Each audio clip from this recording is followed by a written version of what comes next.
7 de octubre del año 312 de la era cristiana, el emperador Constantino tuvo un sueño antes de la batalla del puente Milvio, un sueño en el cual vio una gran señal, una cruz, con una señal que decía in hoc signo vincis, con esta señal vencerás. Siguiendo eso, pues mandó a hacer el estandarte y dice él que eso lo llevó al triunfo. ¿Sería alucinación? ¿Sería un milagro? No se sabe. Lo cierto de todo es que esa batalla del puente Milvio permitió que los cristianos llegaran al poder en el Imperio Romano. Estamos en nuestro canal de YouTube, esperamos que se suscriban, esperamos los likes y esperamos de igual manera que compartan entre todos sus seguidores. Estamos en mi página pepecomenta.com y con nuestros aliados de la Agencia Mundial de Prensa de Colombia, World Press Agency of Colombia. Constantino no pudo contener la sorpresa al ver que esa misteriosa visión se trataba de una cruz que asomaba entre las estrellas, sostuvo el historiador Lactancio. El 28 de octubre del año 312 fue definitivo en la historia de la humanidad. Para ese entonces, dos hijos de emperadores, Constantino, de Constancio Cloro, y Magencio, de Maximiano, se enfrentaron por el trono de Roma en la denominada batalla del puente Milvio, al norte de Roma sobre el río Tíber, y ahí ocurrió el milagro. Bueno, ahí había ocurrido el milagro la noche anterior. Los historiadores Lactancio y Eusebio, este último obispo de Cesarea, le contaron al mundo el hecho, si bien de diferente manera. Según el primero, es decir, en Lactancio, Constantino dormía cuando se le apareció en el cielo una gigantesca cruz con la leyenda in hoc signo vincis, con esta señal vencerás.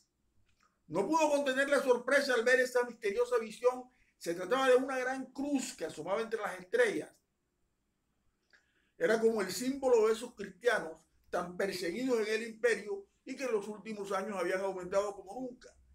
Sin embargo, traía un mensaje para Constantino, in hoc signo vincis. O dicho de otro modo, con este signo vencerás. Eso lo cuenta el portal Blasting News, recogiendo la nota escrita por Lactancio en su momento.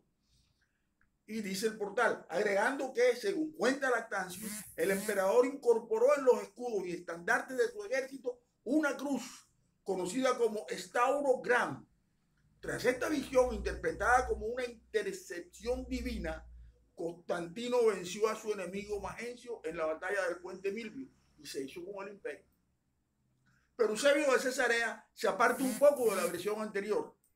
En su historia eclesiástica no menciona el episodio, lo hace en la vida de Constantino. Dice que fue el propio Constantino, el propio Cristo, quien se le apareció a Constantino en el sueño, y añade, contra lo que dice Lactancio, que no se incorporó en los escudos y estandartes del Staurogram, sino que fue el crismón, un monograma o cristograma con la letra XP, bastante difundido en el mundo, todavía hoy se conoce.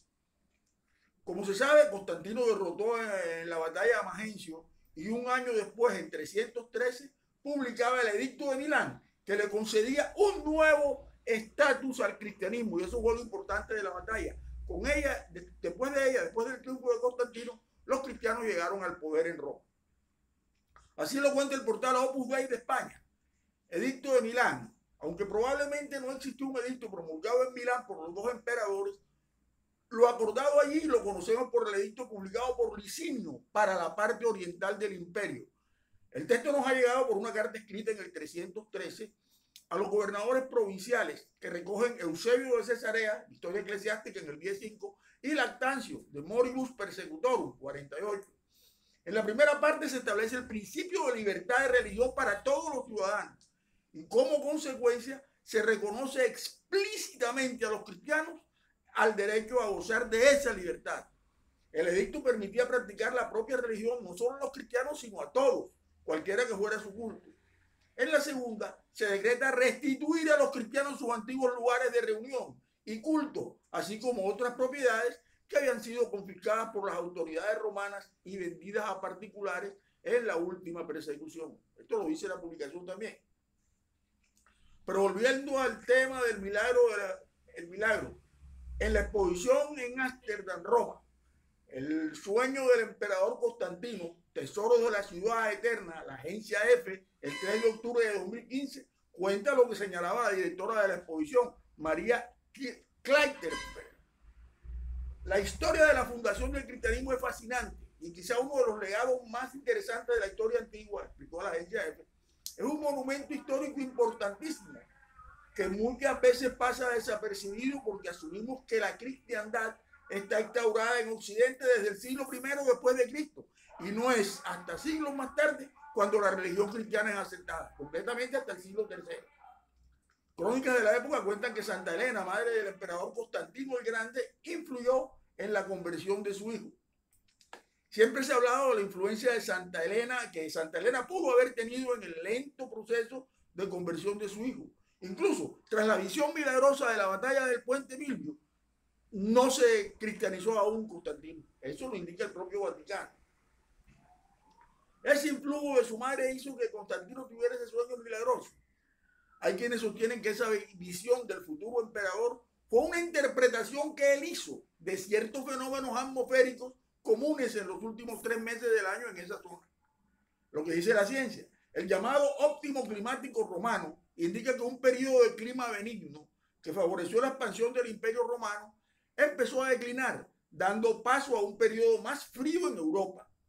En ese contexto climático encaja un tiempo más invernal que otoñal, con bajas temperaturas. A finales de aquel mes de octubre en que tuvo lugar la batalla del Puente Milvio, cuando el aire está frío, la presencia de cristales de hielo en su seno favorece la aparición de fenómenos ópticos atmosféricos. Señala, ese es lo que ocurre con ese fenómeno, el llamado óptico climático romano. Sería esta acumulación de cristales en la atmósfera trazando caprichosas figuras que cada quien interpretaba como quisiera. Eso fue el verdadero sueño de Constantino, una alucinación que tuvo. Sea lo que fuere, este triunfo de Constantino significó un cambio absoluto de costumbres y sirvió para la llegada al poder de los cristianos. Aunque no se convertiría en la religión única del imperio, sino hasta la llegada de Teodosio y el edicto de Tesalónica en el año 380, gracias al gran poder económico y de los grandes privilegios que le otorgó Constantino, los integrantes de este movimiento religioso, el cristianismo, se consolidaron, logrando casi hacer desaparecer los restos del antiguo paganismo.